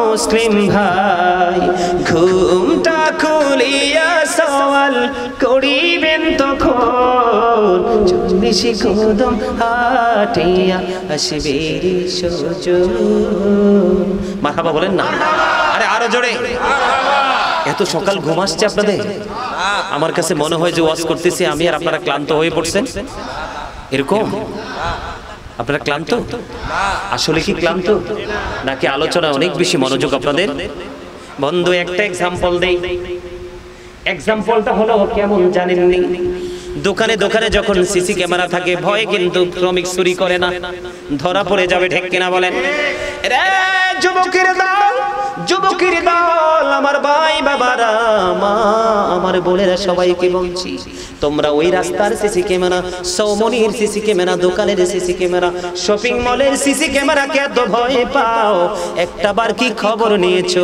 তোমার দুই কাঁধে চিরস্থায়ী 2টা সিসি ক্যামেরা সেটিং করে দেওয়া আছে ওই সিসি ক্যামেরাকে এড়িয়ে যাওয়ার কোনো সুযোগ নাই বন্ধু যাদের পরকালের ভয় আছে তারাই সিসি ক্যামেরাকে ভয় পায় ঠিক কিনা বলে এখানে সব কিছু বন্ধু নোট হয়ে যাচ্ছে 1 ইঞ্চি পরিমাণ নোট বন্ধু রং হবে না আবার 1 ইঞ্চি পরিমাণ বাদও দিবে না ঠিক কিনা বলে আমি আপনাদেরকে বলে দিতে চাই রে বন্ধু এই যে হাতুড়ির কথা বলতে চেয়েছিলাম হাতুড়িটা এত বড় এত ভয়ঙ্কর হাতুড়ি আমার নবী বলে দিয়েছেন জাহান্নামীদেরকে আঘাত করার জন্য যে হাতুড়িটা আমার আল্লাহ বরাদ্দ করে রেখেছে এই হাতুড়িটা যদি পৃথিবীর বুকে যদি বের করে আনা হয় এই সমস্ত পৃথিবীর কোটি কোটি বিলিয়ন বিলিয়ন মানুষ অসংখ্য অগণিত ফেরেশতা যদি সারা জীবন বন্ধু মানুষ এবং জিন যদি চেষ্টা করে ফেরেশতারা চেষ্টা করে বন্ধু রে মানুষ এবং সব মিলে যদি চেষ্টা করে একটা সেকেন্ডের জন্য হাতুড়িটা উপরে উঠাতে পারবে না এত ভয়ঙ্কর যেটা চলবে খোদার কুদরতি ইশারায় আপনারা সবাই জানেন আগুনের খবর ঠিক কিনা বলেন এই যে চুলায় যে রান্না করে আগুন লাগলে কি হয় টিভিতে দেখেন না অনলাইনে যে আগুন লাগে কি হয় আগুন লেগে পড়ে সব ছাই হয়ে যায় কিন্তু জাহান্নামীদেরকে পোড়ানোর জন্য যে আগুনটা বরাদ্দ সেটার খবর কি কোনদিন আপনি নিয়েছেন বন্ধু এটা তো ভয়ঙ্কর আগুন রে হযরত আবু হুরায়রা রাদিয়াল্লাহু তাআলা থেকে হাদিস কানা বর্ণিত আমার নবী বলে দিয়েছেন জাহান্নামীদেরকে পোড়ানোর জন্য যে আগুনটা আল্লাহ রাব্বুল আলামিন বরাদ্দ করে রেখেছেন জাহান্নামের আগুনকে 1000 বছর বন্ধু তাপ দিয়েছেন আগুনের রং হয়ে গেছে বন্ধু সাদা আমার আল্লাহ চিন্তা করে দেখলো এই এইটা এভাবে করলে হবে না, এত ভয়ঙ্কর পাপী হবে আল্লাহর বান্দা। আল্লাহ কয় 1000 বছর তাপ দিলাম, আগুনের রং হয়ে গেল সাদা, এটা উপযুক্ত হবে না তাদেরকে পোড়ানোর জন্য। তাহলে কি করতে হবে? আল্লাহ রাব্বুল আলামিন আরো 1000 বছর তাপ দিলেন, আগুনের রং হয়ে গেল বন্ধু লাল। আল্লাহ কয় এটাও হবে না, আরো 1000 বছর বন্ধু তাপ দিলেন, আগুনের রং হয়ে গেল পুরো কালো। এক এক করে 1000 বছর দুই পক্ষে 69 গুণ আরো বেশি পাওয়ারফুল হবে জাহান্নামের আগুন। ওই যে বলেছি পুরে পুরে পুরে পুরে চামড়াটা কি হয়ে যাবে, লিকুইড হয়ে যাবে। আর একটা জাহান্নামী কি, একটা জাহান্নামীর পোড়া যে লিকুইড গোস্তগুলো, রক্তগুলো, ঘামগুলো, এগুলো আরেকটা পাপীকে, আরেকটা জাহান্নামীকে খাইতে দেওয়া হবে। বাঁচতেও পারবা না, মরতেও পারবা না, পালাতেও পারবা না। জাহান্নামের পাহারাদার ফেরেশতার নাম হলো মালিক। চিৎকার করতে থাকবে, কান্না করতে থাকবে, চোখের পানি ঝরঝর করে পড়তে থাকবে। একটু সুপারিশ চাই, একটু পরিত্রাণ চাই, কোনো কর্ণপাত পড়বে না। কিতাব প্রমাণ করেছে 40 বছর পরে শুধু ধমক দিয়ে বলবে চুপ থাকো। আল্লাহু আকবার বলেন না, আর জোরে, আর একটু মহাব্বতে। বর্তমানে মানুষের মধ্যে ঝগড়াঝাটি, দ্বন্দ্ব, কলহ, খুনাখুনি বেশি পছন্দ করে মানুষ। করে কি করে না? আপনার মানুষের মধ্যে ঝগড়া সৃষ্টি হওয়ার জন্য একটা জায়গায় যথেষ্ট। কয়টা? সেই জায়গাটা হলো গীবত। মানে একজনের অনুপস্থিতিতে আরেকজনের কাছে বদনামটা পৌঁছে দেওয়া। তখন ওই লোকটা রাগান্বিত, ক্ষিপ্ত হয়ে ওই লোকটার সাথে ঝগড়া করবে, কথা কাটাকাটি করবে, মারামারি করবে। এক পর্যায়ে বন্ধ মামলা মোকদ্দমা হয়ে দুইটা পরিবার ধ্বংস, শুধু একটু কথার জন্য। এই জন্য আমার নবী বলেছেন, ফিতনা সৃষ্টি করা হত্যার চেয়ে বড় জঘন্য অপরাধ। আল্লাহ কোরআনে বলেছেন, ফিতনাতু আশাদ্দু মিনাল কতল। সমাজের মধ্যে, জাতির মধ্যে ফিতনা গোলযোগ সৃষ্টি করা খুনের চাইতে বড় জঘন্য অপরাধ।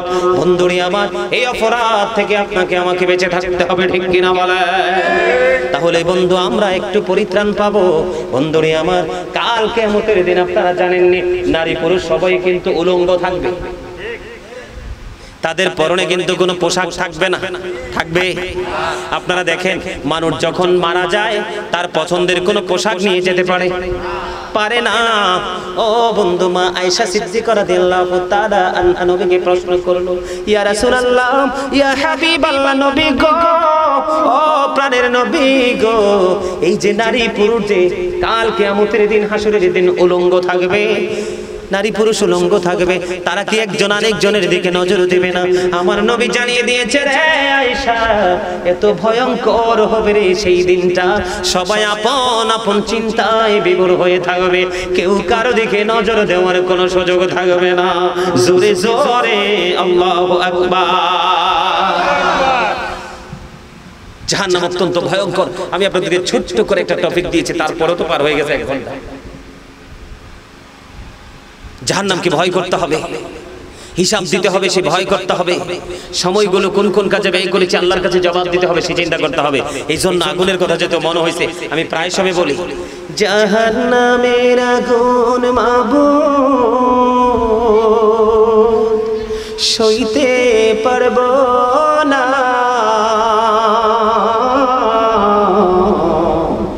দুনিয়াতে নৌকা কান্দাইয়া আখিরে কান্দাইও না। বলেন জাহান্নামের আগুন মাবুদ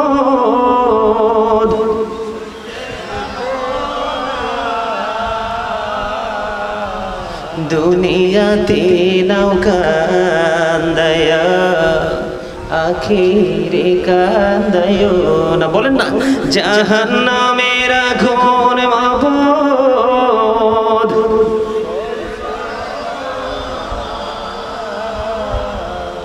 দুনিয়াতে নৌকা কান্দাইয়া আখিরে কান্দাইও না। জোরে জোরে কন্যা মারহাবা, আরো জোরে বলেন মারহাবা। পৃথিবীতে যারা ভয়ঙ্কর পাপ করে তারাও কিন্তু জাহান্নাম চায় না, ঠিক কিনা বলেন? এই জন্য বন্ধু, আল্লাহ রাব্বুল আলামিন বলেছেন, ইয়া আইয়ুহাল্লাযীনা আমানুত্তাকুল্লাহা হাক্কা তুকাতিহি ওয়া লা তামুতুন্না ইল্লা ওয়া আনতুম মুসলিমুন। আল্লাহ বলেছেন, হে ঈমানদারগণ, তোমরা আল্লাহকে ভয় করার মতো ভয় করো, আর পরিপূর্ণ মুসলমান না হইয়া কবরে আইসো না।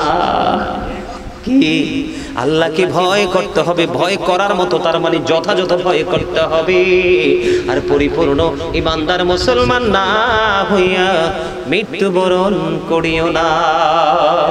ঠিক কিনা বলেন? আল্লাহকে ভয় করবেন তো? আল্লাহকে ভয় করলে লাভ কি জানেন? আল্লাহ বলেছেন আল্লাযীনা আমানু, যারা ঈমান এনেছে। আল্লাহ বলেছেন আল্লাযীনা আমানু, যারা ঈমান এনেছে, ওয়া কানু ইয়াত্তাকুন, এবং তাকওয়া অবলম্বন করেছে, লাহুমুল বুশরা, তাদের জন্য সুসংবাদ, ফিল হায়াতিদ দুনিয়া, দুনিয়ার জীবনে, ও ফিল আখিরা, এবং পরকালের জীবনে। জোরে জোরে বলেন সুবহানাল্লাহ। চমৎকার খবর না? আল্লাহ কি বলেছেন? তোমরা ঈমান আনো, ঈমান আনার পরে, ঈমানদার হওয়ার পরে তোমরা কাকে? আল্লাহকে ভয় করো। যদি তোমরা আল্লাহকে ভয় করতে পারো, তাহলে তোমাদের জন্য সুসংবাদ দিয়েছে দুনিয়াতেও আখিরাতেও। জোরে জোরে বলেন সুবহানাল্লাহ। আরো জোরে বলেন সুবহানাল্লাহ। একটু মহব্বতে বলেন সুবহানাল্লাহ। সুবহানাল্লাহ ওয়া আলহামদুলিল্লাহ, লা ইলাহা ইল্লাল্লাহ, সুবহানাল্লাহ ওয়া আলহামদুলিল্লাহ, লা ইলাহা ইল্লাল্লাহ, লা ইলাহা ইল্লাল্লাহ, লা ইলাহা আরশি কুরসি লৌহ কলম সৃষ্টি জাহান ওসিলা, আরশি কুরসি লৌহ কলম সৃষ্টি জাহান ওসিলা, নিজে আল্লাহ খুশি হইয়া নাম রাখিলেন হাবিবুল্লাহ। সুবহানাল্লাহ আলহামদুলিল্লাহ, লা ইলাহা ইল্লাল্লাহ, লা ইলাহা ইল্লাল্লাহ, লা ইলাহা ইল্লাল্লাহ, আরশি কুরসি লৌহ কলম সৃষ্টি জাহান ওসিলা, নিজে আল্লাহ খুশি হইয়া নাম রাখিলেন হাবিবুল্লাহ। সুবহানাল্লাহ আলহামদুলিল্লাহ, লা ইলাহা ইল্লাল্লাহ, লা ইলাহা ইল্লাল্লাহ, মুহাম্মাদুর রাসূলুল্লাহ সাল্লাল্লাহু আলাইহি ওয়াসাল্লাম। আমার আরো কাজ আছে, পবিত্রতা নিয়ে আর আলোচনা করতে পারবো না, কারণ আর অনেক কাজ বাকি রয়েছে। 1.5 ঘন্টার মতো পার হয়ে গেছে। সম্মানিত উপস্থিতি, এই যে আজকে জান্নাতের বাগানটা সাজানো হলো, আপনারা সবাই যে আসতে পারছেন, খুশি না? কথা বলেন, খুশি নি? সবাই খুশি? এই মাহফিলটা কেন হইছে? পবিত্র ঈদ মিলাদুন নবী উদযাপন উপলক্ষে। কি উপলক্ষে? কথা বলে না। এখন তো আমাদের দেশে অনেকে ঈদ কইলেই মানে পুরো বডি গরম হয়ে যায়। আর ঈদ কইলে, কিছুদিন আগে দেখলাম এক বক্তা, অনেক বড় মুরব্বী, নবীর দুশমন আর কি, এরকম মুরব্বী, ওনারে প্রশ্ন করছে, কই ঈদ মিলাদুন নবী আসেনি? কই ঈদ থাকলে নামাজ কই? কি কয়? কই ঈদ থাকলে নামাজ কই? কথা বলেন না। প্রশ্নের উত্তর কি যথাযথ হয়েছে? ওনাকে প্রশ্ন করছে, উনি আবার পাল্টা মুসল্লিকে প্রশ্ন করছে, এরকম হয়েছে না বিষয়টা? কথা কন না কেন? ঈদ মিলাদুন নবী উপলক্ষে আজকে আপনারা সকলেই আজকে মাহফিলের আয়োজন করেছেন। যার কাছে যা আছে, টাকা পয়সা, ধন দৌলত, বুদ্ধি, পরামর্শ, সবকিছু মিলিয়ে আপনারা কি করেছেন? মাহফিলের আয়োজনটা করেছেন। ঠিক কিনা বলেন? তো ঈদ মিলাদুন নবী উদযাপন উপলক্ষে যে মাহফিলটা, এখানে টাকা খরচ করাটা আসলে জায়েজ না না জায়েজ, এটা একটু জানার দরকার আছে না? কথা বলেন। অনেকে তো ফতোয়া দেয় এগুলো জায়েজ নাই। আপনাদের কাছে কি মনে হয় জায়েজ নাকি না জায়েজ? আরো জোরে কোন? জায়েজ। আরো জোরে বলেন, জায়েজ। ইসলামের প্রথম খলিফা বন্ধু হযরত আবু বকর সিদ্দিক রাদিয়াল্লাহু তাআলা আনহু তিনি বলেছেন, কেউ যদি মদিনা ওয়ালার আগমনে খুশি হয়ে মিলাদুন নবীতে যদি 1 দিরহাম খরচ করে, কয় দিরহাম? 1 টাকা যদি কেউ খরচ করতে পারে রে, সেই ব্যক্তি আমি আবু বকরের সাথে জান্নাতে বন্ধু হয়ে থাকবে। জোরে জোরে বলেন না সুবহানাল্লাহ। আবু বকর সিদ্দিক রাদিয়াল্লাহু তাআলা আনহু তিনি হলেন ইসলামের প্রথম খলিফা, ঠিক কিনা? আলহামদুলিল্লাহ কোন না? কারেন্ট আসছে না আজকে, তাও ভালোই। কারেন্ট তো এখন বেশি বেশি যায়, কম কম থাকে, ঠিক কিনা? না এরকম না, এটা যাইতে বেশি পছন্দ করে, থাকতে বেশি পছন্দ করে না, কিন্তু কারেন্টটা বোঝে না যে হে না থাকলে আমরা অসুবিধা হয়, ঠিক কিনা বলা? একটু কি বলবো ঈদে মিলাদুন নবী নিয়ে? বলবো। আবু বকর সিদ্দিক রাদিয়াল্লাহু তাআলা আনহু তিনি বক্তব্য দিয়েছেন, কেউ যদি একটি দিরহাম, তার মানে 1 টাকা যদি কেউ খরচ করতে পারো নবীর আগমনে, ঈদ মানে হলো খুশি, মিলাদ মানে হলো নবীর জন্ম বৃত্তান্ত, শুভ আগমন, নবীর বেলাদত, আপনারা আমরা উম্মত হিসেবে নবীকে পেয়ে খুশি না বেজার? মনে মনে কোন খুশি না? তো ঈদের অর্থ কি? খুশি। ঈদ অর্থ কি? আনন্দ। ঈদ অর্থ কি? ফিরে আসা। ঈদ অর্থ কি? প্রত্যাবর্তন করা। এটাই তো নবীর আগমনে খুশি হয়ে কেউ যদি মিলাদুন নবীতে 1 টাকা খরচ করে আবু বকর সিদ্দিক রাদিয়াল্লাহু তাআলা আনহুর সাথে জান্নাতে বন্ধু হয়ে থাকবে। বন্ধুরে আমার আরো মজার খবর হলো আমিরুল মুমিনিন হযরত ওমর রাদিয়াল্লাহু তাআলা আনহু তিনি বলে দিয়েছেন, কেউ যদি অনেক বেশি উচ্চ মর্যাদার সাথে আলোক সজ্জা করে, সুন্দর করে, ডিজাইনেবল করে যদি মিলাদুন নবী উদযাপন করে, সে যেন ইসলামটাকে জিন্দা করে দিল। হযরত ওসমান জুন্নুরাইন রাদিয়াল্লাহু তাআলা আনহু যিনি রাসূলের 2 কন্যার মালিক হয়েছিলেন, ঠিক কিনা? বন্ধুরে আমার তিনি বলে দিয়েছেন যে ব্যক্তি ঈদ মিলাদুন নবীতে 1 দিরহাম খরচ করবে, অনেক সুন্দর করে তার মতো করে ঈদ মিলাদুন নবী উদযাপন করবে, সে যেন বদর এবং হুনাইনের যুদ্ধে অংশগ্রহণ করলো। বন্ধুরে আমার হযরত আলী ইসলামের 4র্থ খলিফা, মা খাতুনে জান্নাত ফাতেমার প্রাণের স্বামী, ইমাম হাসান হুসাইন 2 ভাই, তাদের সুযোগ্য পিতা, ঠিক কিনা বলেন? এদের পিতা হযরত আলী রাদিয়াল্লাহু তাআলা আনহু বলেছেন, কেউ যদি মদিনাওয়ালার প্রেমে পড়ে ঈদ মিলাদুন নবীতে 1 দিরহাম খরচ করে আনন্দের সাথে যদি উদযাপন করে, ওই ব্যক্তির মরণ হবে ঈমানের সাথে, কাল হাসরের দিন বিনা হিসাবে সে জান্নাতে যেতে পারবে। তাহলে ঈদ মিলাদুন নবী উদযাপন করার দরকার আছে না নাই? পক্ষে আছেন কি নাই? হযরতে হাসান বসরি রাদিয়াল্লাহু তাআলা আনহু তিনি বলেছেন, এখানে মদিনায় গিয়েছেন, কেউ আসেননি? মদিনা শরীফ জিয়ারত করেছেন, এমন কেউ আসেননি এখানে? এই যে আমার চাচা হাত তুলেছে, আপনি গেছেন, হাত তোলেন না, সোজা করে হাত তোলেন, সবাই দেখো। উনিও মদিনাতুল মুনাওয়ারা সফর করে এসেছে বন্ধু। ওই যে আমার চাচার একজন আছে, মদিনা রাসূলের রওজা চারপাশে যে পাহাড়গুলো দেখেছেন, এগুলো বড় না ছোট? কথা কয় না? উহুদ পাহাড় কি ছোট না বড়? উহুদ পাহাড়ের মতো বড় পাহাড় আর নাই রে বন্ধু। হযরতে হাসান বসরি রাদিয়াল্লাহু তাআলা আনহু তিনি বক্তব্য দিয়েছে, আমার 2টা আঁখি দিয়ে আমি প্রাণ ভরে দেখেছি উহুদ পাহাড়, কারণ জীবনে ছোট্ট থাকতে অনেক শুনেছি উহুদ পাহাড়ের খবর। উহুদ পাহাড় 2টা আঁখি দিয়ে প্রাণটা খুলে দেখেছি যে বন্ধু। হযরতে হাসান বসরি তিনি বলেছে, রে পৃথিবীর মানুষ, যুবকের দল, কত কথিত মৌলবী বের হয়েছে, নবীর দুশমন, নবীর কথা শুনলে তাদের গায়ে আগুন লেগে যায়, নবীর প্রেমের গন্ধ পাইলে তাদের মাথাটা নষ্ট হয়ে যায়। এই জন্য তোমাদেরকে বলছি, হযরতে হাসান বসরি রাদিয়াল্লাহু তাআলা আনহু তিনি বলেছেন, আমার কাছে যদি উহুদ পাহাড় পরিমাণ যদি স্বর্ণ থাকতো, আমি নবীজির মিলাদে সবগুলো খরচ করে দিতাম। সুবহানাল্লাহ বলেন না?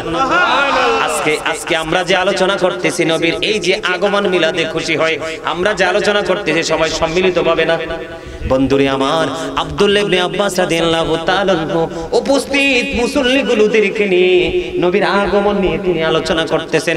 ঠিক এমন মুহূর্তে আমার নবী এসে তার আলোচনা শুনে ফেলেছেন। সুবহানাল্লাহ। আমার নবী সঙ্গে সঙ্গে বলে দিয়েছেন, খাল্লাত লাকুম শাফাতি। হে আব্বাস, আব্দুল্লাহ ইবনে আব্বাসকে একটা ডাক দিয়ে বলল, তোমাদের জন্য আমি নবীর সুপারিশ ওয়াজিব হয়ে গেল।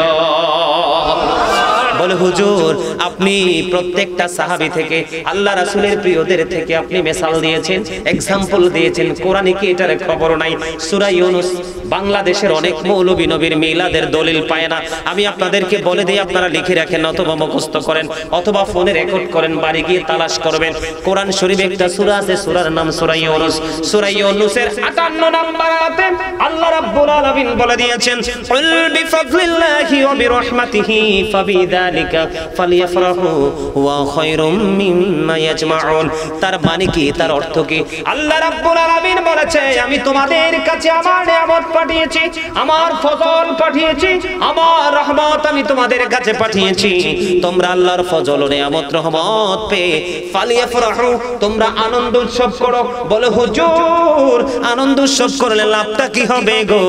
আল্লাহ রাব্বুল আলামিন বলেছেন, ওয়া খায়রুম মিম্মা ইয়াজমাউন।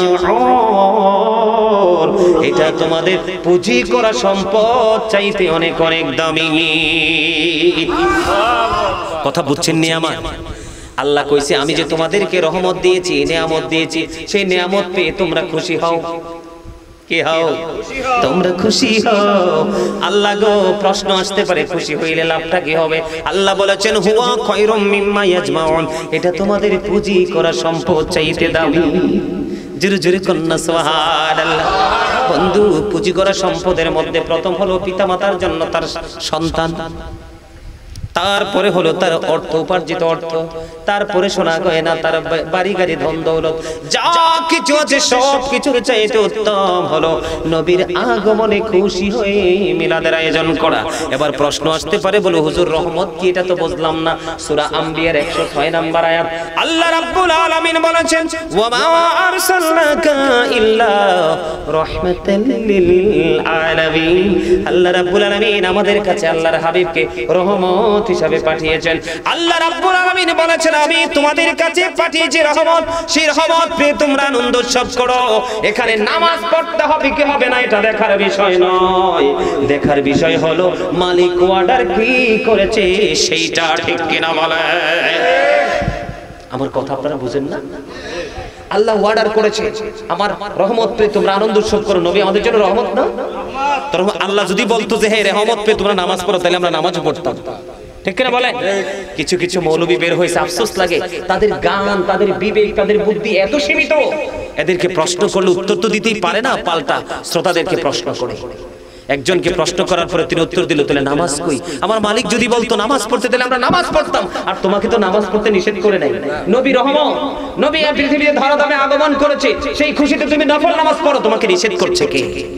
নফল নামাজের কি কোনো প্রতিবন্ধকতা আছে? বাধার সুযোগ আছে? কোনো টাইম টেবিল আছে? কোনো দিনক্ষণ আছে? তুমি নবীকে খুশি, আল্লাহ বলছে খুশি হও। কেউ নফল নামাজ পড়ছে। আমি যেদিন রাসূলের আগমন 12 তারিখ, তার মানে বুধবার, বৃহস্পতিবার, আমি সকালবেলা, আগের দিন সারা রাত্র প্রোগ্রামে ব্যস্ত ছিলাম, ঠিক সকালবেলা আমার এক ভক্ত আমাদের কুমিল্লা সিটিতেই উনি মিলাদের আয়োজন করেছে, বুঝছেন? উনি বলতে হুজুর ফজর পরে চলে আসেন।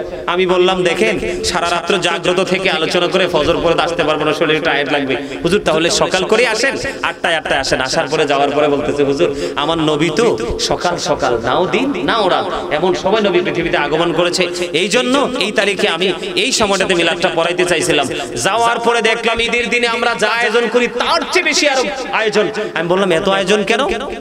কয় হুজুর, নবী যদি না আসতো আমরা আসতাম না, আর আমরা যদি না আসতাম তাহলে আল্লাহ ঈদুল ফিতর, ঈদুল আজহা আমাদেরকে দিত না। তাহলে ঈদুল ফিতর, ঈদুল আজহার দিনের চাইতে খুশি, তার চেয়ে বেশি খুশি হওয়ার কথা আপনার আমার নবীকে পেয়ে, ঠিক কিনা বলেন? সেই জন্য আমি খুশি হয়ে আজকে ঈদের দিনে আমার সাথে যতটুকু কুলিয়েছে ততটুকু আমি কি করেছি? আয়োজন করেছি, মিলাদের আয়োজন। জোরে জোরে কোন সুবহানাল্লাহ। এখন বলবে অনেকে তো আবার ফতোয়া দেয় যে মানুষকে খাওয়ানো নাকি বেদাত। হাদিস শরীফ খুলে দেখেন, আল্লাহর কাছে দুইটা জিনিস সবচেয়ে বেশি পছন্দের, একটা হলো পরিচিত হোক অপরিচিত হোক মুসলমানকে দেখা মাত্র সালাম দিয়ে দেওয়া, আর মানুষকে তৃপ্তির সাথে খাইয়ে দেওয়া। সুবহানাল্লাহ কোন না? কেউ বন্ধু নবীর মিলাদে খুশি হয়ে শুকরিয়াতার নামাজ পড়েছে, কেউ আবার রোজা রেখেছে, কেউ আবার ফ্ল্যাগ হাতে নিয়ে রাস্তায় রাস্তায় মোড়ে মোড়ে আহলান সাহলান জানিয়েছে নবীকে, ঠিক না? যার মনে যেমনি চেয়েছে তেমনি আনন্দ উল্লাস করেছে। আল্লাহ বলেছেন ফালিয়াফরাহু, তোমরা আনন্দ উৎসব করো। যার বিবেক যতটুকু ধরেছে, যার চিন্তা যতটুকু ধরেছে। আমি আজকে আসার সময়, আজকে জুমার নামাজে আমি শুনলাম আমাদের বাসার পাশে মসজিদের খতিব সাহেব আলোচনা করতেছে, উনি নাকি শুনেছে যে জুলুস নাকি বেদাত। জোরে কন্না নাউজুবিল্লাহ। এখন জুলুস যদি বেদা হয়, জুলুস মানে হলো কি, জলসা মানে হলো একই জায়গায় বসা এবং দাঁড়িয়ে এবং বসে কোন ইবাদতকে সম্পন্ন করা, এটা হলো কি জলসা, ঠিক কিনা বলেন? জুলুস বলে কোনটাকে যেটা বিভিন্ন স্থান পরিদর্শন করে সমাপ্ত করা হয়, এটাকে বলা হয় জুলুস, ঠিক কিনা বলেন? যেমন নামাজ হলো আল্লাহর জিকিরের জলসা, আর হজ হলো আল্লাহর জিকিরের জুলুস। নামাজ একই জায়গায় দাঁড়িয়ে বসে সম্পন্ন করি, এই জন্য এটার নাম হলো জলসা। আর হজ আমরা বিভিন্ন জায়গা পরিদর্শন করে সম্পন্ন করি, এই জন্য এটা হলো জুলুস। বলে হুজুর জুলুস যদি বেদাত হয়, তাহলে ওনাকে আমি, ওই বুদ্ধিজীবীকে আমি, ওই বিবেকবান বিবেকহীন মানুষটাকে আমি প্রশ্ন করতে চাই। ফাতেমা বিন সুলাইমান রাদিয়াল্লাহু তাআলা আনহা তিনি বলেছেন, আমার নবী যখন পৃথিবীর বুকে কদম মোবারক বাড়িয়ে দিবে, তখন আমি দেখতে পেলাম আকাশের তারাগুলো জমিনের এত বেশি কাছাকাছি চলে এসেছিল, আমার কাছে মনে হয়েছিল সমস্ত তারাগুলো আমার উপর এসে পড়বে নবীর আগমনের খুশিতে। আমি কি এগুলো বানিয়ে বলছি? কথা বলেন না। মা আমেনার চক্ষু বন্ধ, কি কে রে সেই নাশা অতিথি, ওনাকে আমন্ত্রণ জানানোর জন্য গুরুস গোটা সৃষ্টি বিকুল হয়ে আছে রে। গগনে গগনে তারাগুলো ছোটাছুটি করছে। ও বন্ধুর পরীরা পুষ্প বৃষ্টি নিক্ষেপ করার জন্য অধীরাগ্র হয়ে আছে। ওই দিক দিয়ে জান্নাত ছেড়ে আদম আলাইহিস সালামের স্ত্রী মা হাওয়া জান্নাত ছেড়ে মা আমেনার নিবৃত কুটিরের মধ্যে সে হাজির হয়ে গেছে। ও বন্ধু, হযরত ঈসা নবীর মা মরিয়ম এসে হাজির হয়ে গেছে, হযরত ইসমাঈল আলাইহিস সালামের মা এসে হাজির হয়ে গেছে। মা আমেনা চক্ষু খুলে দেখে চাঁদ যেন তার চোখের সামনে তার কোলের মধ্যে ধুল খাচ্ছে। জোরে জোরে কন্না সুবহানাল্লাহ, আর জোরে জোরে কন্না সুবহানাল্লাহ। আমরা নবীকে ভালোবাসতে জানি না, নবীর সাথে শুধু নাফরমানি করতেই শিখেছি। কারণ নবীজি আসার পরে রব্বি হাবলি উম্মতি বলে আল্লাহকে ডাক দিল, আল্লাহ গো আমার উম্মত গুলোকে আমার হাওলা করে দাও। এরই উম্মত ডাবির ঘরের যুবক যুবতী, আমার ভাই বাবারা, মা বোনেরা, তোমাদেরকে বলে যাই, আজকের মাহফিলকে সাক্ষী রেখে আমি বলে যাই, গাজী সুলাইমান একদিন সবার দেখা হবে হাসরের ময়দানে। তোমরা মনে রাখবা, আল্লাহর হাবিব কাল কিয়ামতের দিন তোমাদের জন্য, আমাদের জন্য জবানে একটা শব্দ শুধু উচ্চারিত হবে, রব্বি সাল্লিম রব্বি সাল্লিম রব্বি সাল্লিম। আল্লাহ গো আমার উম্মত গুলোকে তুমি নিরাপদে রাখো। যেই নবী দুনিয়াতে এসে তোমার জন্য সাহায্য চাইলো, যেই নবী কাল বিপদের দিনে তোমার জন্য সাহায্য চাইবে, ওই নবীকে ভালোবাসে খুশি হওয়া দরকার নাকি তাকে ইনকার করা দরকার? আপনাদের সাধারণ বিবেকে কি বলে, নবী আসাতে আপনারা খুশি হবেন না বেজার হবেন? যা করবেন সব কিছু 100%, এটার মধ্যে বিন্দু পরিমাণ কোনো গলদ নেই। এজন্য বলি বন্ধু, নিজ মুরাতে একলা বসে লিখছি নবীর শান, কতটুকু লিখবো যে আমি না ফরমান। নিজ মুরাতে একলা বসে লিখছি নবীর শান, কতটুকু লিখবো যে আমি না ফরমান। আমরা নাফরমানি শুধু দিন রাত করছি, নবীর মর্যাদা ভালো করে দিচ্ছি না। যুবক মনে রাখবা, শুধু তুমি সুস্থ মস্তিষ্কে বিবেকবান হওয়ার পরে কোনো না কোনো ভাবে যদি তুমি নবীর শানের ইজ্জতের চাদর ধরে টান দাও, তুমি 100% বেঈমান হয়ে যাবা। তোমার নামাজ রোজা হজ যাকাত কোনো কিছু কাজে লাগবে না। কারণ নবীকে আঘাত করা, নবীকে কষ্ট দেওয়া, নবীকে বকা দেওয়া চিন্তার দ্বারা দ্বারা, বুদ্ধির দ্বারা, সাপোর্টের দ্বারা, জবান দ্বারা, এগুলো কুফরি। এগুলো কেউ করলে সে কোনোদিনও মুসলমান হতে পারে না। ঠিক কিনা বলেন? এই কারণে হযরতে আলী রাদিয়াল্লাহু তাআলা আনহু থেকে হাদিস বর্ণিত, আমার নবী বলে গেছেন, ক্বালা মান সাব্বা নাবিয়্যা ফাকতুলুহু ওয়া মান সাব্বা সাহাবী ফাদরিবুহু। আমার নবী বলে গেছেন, কেউ যদি নবীকে গালি দেয়, নবীর শানে আঘাত করে, ইজ্জতের চাদর ধরে টান দেয়, উম্মত আমি তোমাদেরকে অর্ডার করলাম, সঙ্গে সঙ্গে তাকে তুমি হত্যা করে ফেলো, যেমনি হত্যা করেছিল ওমর তার বাবাকে। বুঝেন নাই? জানেন সেই ওয়াজ আপনারা শুনেন নাই? কথা বলেন না কেন? সাহাবাই কেরামের সাথে যারা বেয়াদবি করবে, গালি দিবে, নবী বলেছেন তাদেরকে প্রহার করো, তার মানে বাইন্দা পিটাও। বাড়াই বলছি না, কোরআন হাদিসের কথা। সে নবী আসাতে আপনারা খুশি না? আগামী বছর এই মাহফিলটা হোক, আপনারা কি সবাই চান? তাহলে সবাইকে কিন্তু একটু সাহায্য করতে হবে টাকা দিয়ে। আপনারা বলেন সবাইকে আগামী বছর মাহফিলটা হোক, আরো ভালো বক্তা আলোচক আপনাদের মাঝে আসুক, এটাকে আপনারা চান? চাইলে কিন্তু সবাইকে একটু সহযোগিতা করতে হবে। করবেন?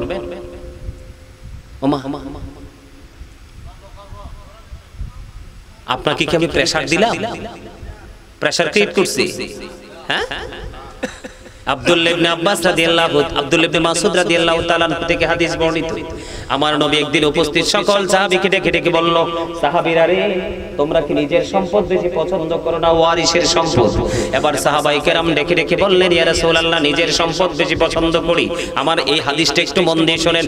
এবার আমার নবী বললেন, তুমি মৃত্যুবরণ করার আগে আল্লাহর সন্তুষ্টির জন্য যা কিছু দান করে যাবে, এগুলোই তোমার